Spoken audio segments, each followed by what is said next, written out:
There we go. Let's go again. Hello, everyone. Good to see you all here tonight at Be Connected Worlds. So tonight's topic, sales topic, is overcoming objections.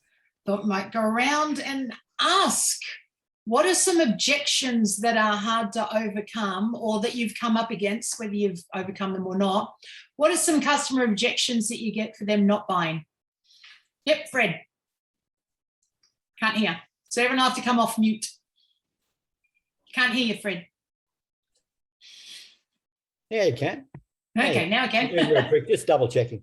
Yeah, it's too dear, too expensive. Too expensive? Yep. It's too expensive. Yep. What have you got, Kel? It's too hard to make a change.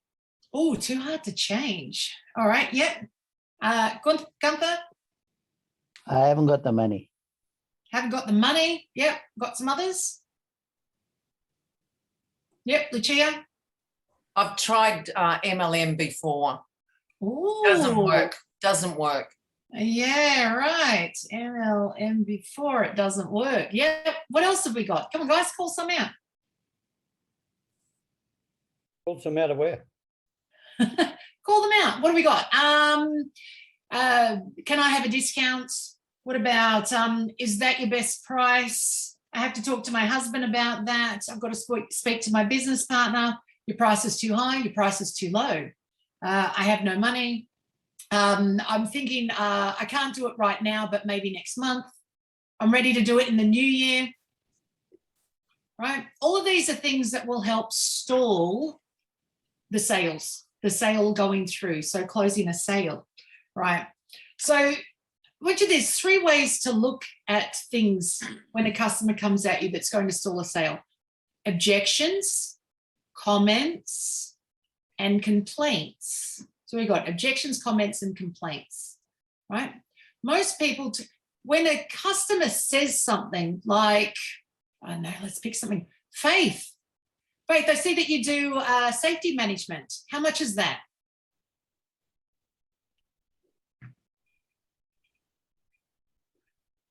$10,000.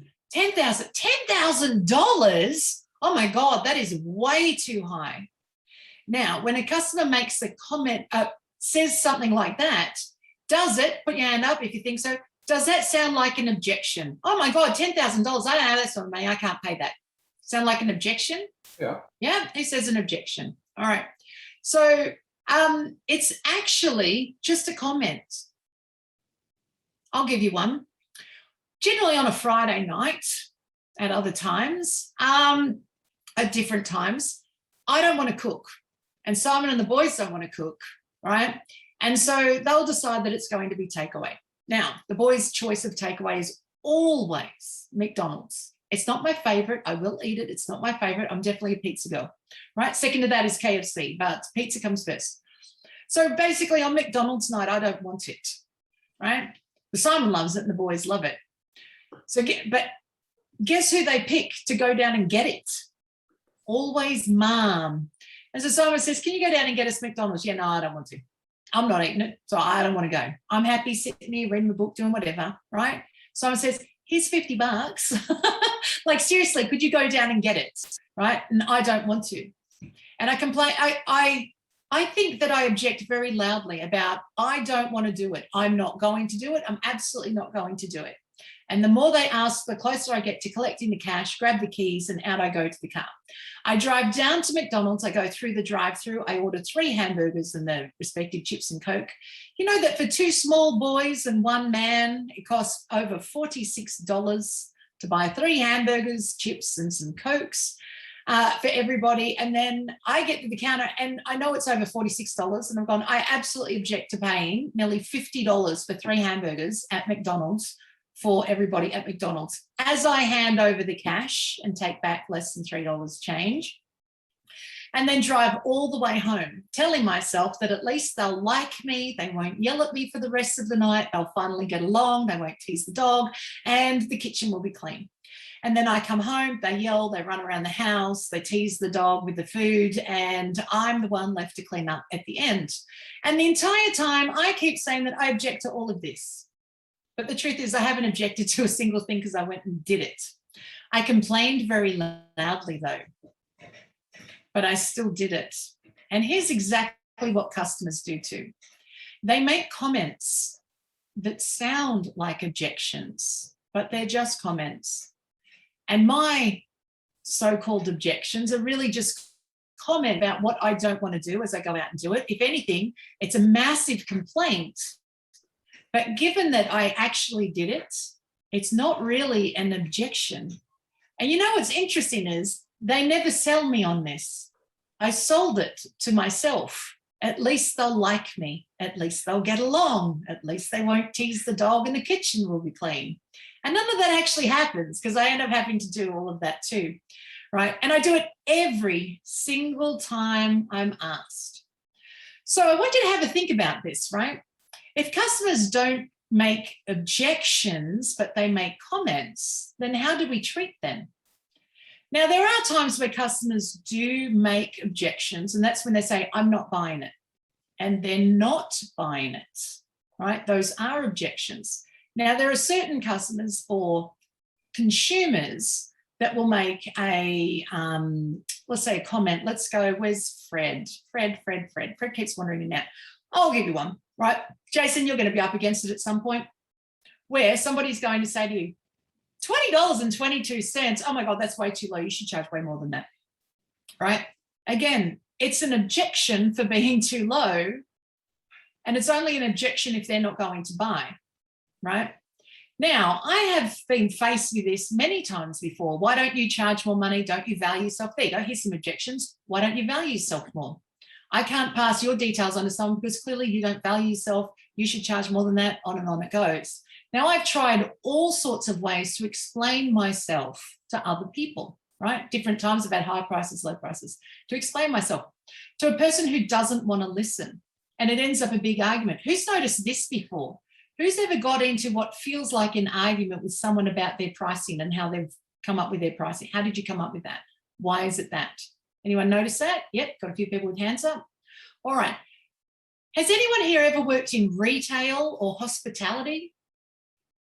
Yeah, okay. I'll go with you, Sabrina. All right, Sabrina. In retail, right? If someone comes in complaining and has a real big problem with something maybe that they've bought that it hasn't worked and are yelling and screaming, what are you told to do to handle a disgruntled client? What's the first thing you're supposed to do? Listen to them. And then? And then just tell them what the policy and procedure is. Basically, Okay. are you allowed to, whether or not you're allowed to exchange it or whatever it is. There's something before that. And actually, it's before listening to them. Who else can tell me? Can anyone else? Smile? Sorry? Smiling? no, don't upset them. You Why make can the anyone- objection, then they realise how stupid it sounds. Yeah. No, No, run so away. if they come in yelling and screaming, what's the first thing that you do? Run away. Keep calm. Keep Sorry? calm. Keep calm. You agree with them. Clearly, there's a big problem here. I agree with you. It's terrible, right? If someone's yelling at you, the first thing you're supposed to do is just go, like if someone's saying, oh my God, this is an outrage. This is terrible. I can't believe this. Yes, I agree with you. Can you tell me more? So you agree with them and it kind of takes the wind out of their sails. Now let's have a think about this. If somebody's made a comment that sounds like an objection, like that's too expensive and I can't buy it, let's test it out. Alison, let's test it out. Pretend I'm someone who's come in and said, so, your service, let's pretend your service is $10,000. We'll do the faith price, right? It's $10,000. $10,000? What sort of parent? I don't have that sort of money. I can't do that. Agree with me, right? To try and take the wind out of myself. See what happens. Yeah, you're right. Oh, try and No, argue. that's it. Yeah, you're right. Yeah. Oh my God, $10,000. Who has that sort of money? Lots of people. You're right. It's right. No, see, now let's have a look, right? Alison just turned that into an objection, right? Who has that money? Lots of people. But what she's saying is clearly it's not you though, right? So she's turned that into an argument, which is going to give fuel to the person that's there. All right, let's pick another one. Where's Fred? Fred keeps leaving. Faith can do this one. All right, Faith. Here you go. All right, Faith.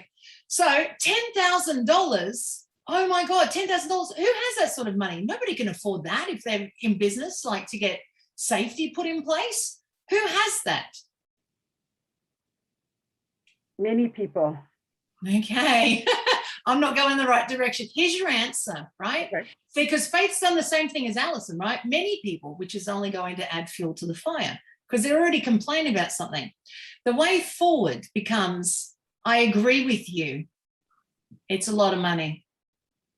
Customers already complained. That's a lot of money. I don't have it. Who has that? Nobody has that, right? I agree with you. It's a lot. Or in Faith's instance, I agree with you. That's the cost of safety management. I agree with you. Parenting costs more money than we ever thought that it was going to be, right? So if when you agree with a person, it takes the wind out of their sails and they can't disagree now. Now, what's really interesting is in the retail world, if someone comes in yelling and screaming, you agree with them first to stop them from yelling, and then you let them tell their story. So as a salesman, to help you overcome objections, which are actually just customer comments, is agree with them first. That's really expensive. So on this one, that's really expensive. I agree with you. It is. Stop talking and let the customer do the talking on the other side and see what comes out. Because they obviously have some sort of story that's sitting behind them. And the moment they're agreed with, you might start to hear what their story is and what the truth is behind their comment that they've made, but not the actual objection. But the moment you get into an argument with them or want to justify yourself, you've given them an objection and a reason to walk away. So I want you to think about this. There are many objections or things that will confuse a salesman or confuse a sale from going through. But have a think about this. These are the three take-homes, right? Customers make comments, and we, the salesman, have the choice of turning it into a complaint or an objection. A complaint is, I agree with you, it's expensive. I agree with you, this stuff costs money and it sucks. And now you've turned it into a complaint. Let's have a quick look. Let's take milk as an example. Good one here for Australia. For those not in Australia, so Gunther's not. So I don't know how it works in South Africa, but in Australia, milk is one price every single day. Whatever milk you buy, it's always the same price every day. Never changes, right? Except for inflation, but we're not counting that. Which means that when you go in at any stage, it's always going to be that price. Can you imagine if you went into the supermarket after this and then saw milk on the shelf and there was a sign that said, today only all milk free? What's one of the first thoughts that you'll come up with when you see that milk? What's wrong with it? What's wrong with it? What's wrong with it? Why is it free? Isn't How much can I take? I like your thoughts, Sabrina. It's not always the first thought, though. Okay, so I'm a little skeptical. Okay, why is it that? What's wrong with it? What's going on? And if you ask a grocery guy, why is the milk free? He's going, I don't know. I just work here. I've got no idea. It just is. That's all he's going to say. And then you're going to be forced to make a decision. Now, what's interesting is your initial thought is, oh my God, what's wrong with it? What's going on? What's the catch? And the truth is a comment's going to come out of you anyway that sounds like an objection to taking free milk.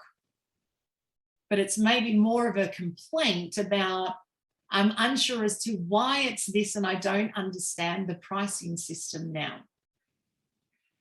So there you go. Any questions, any comments, any take homes?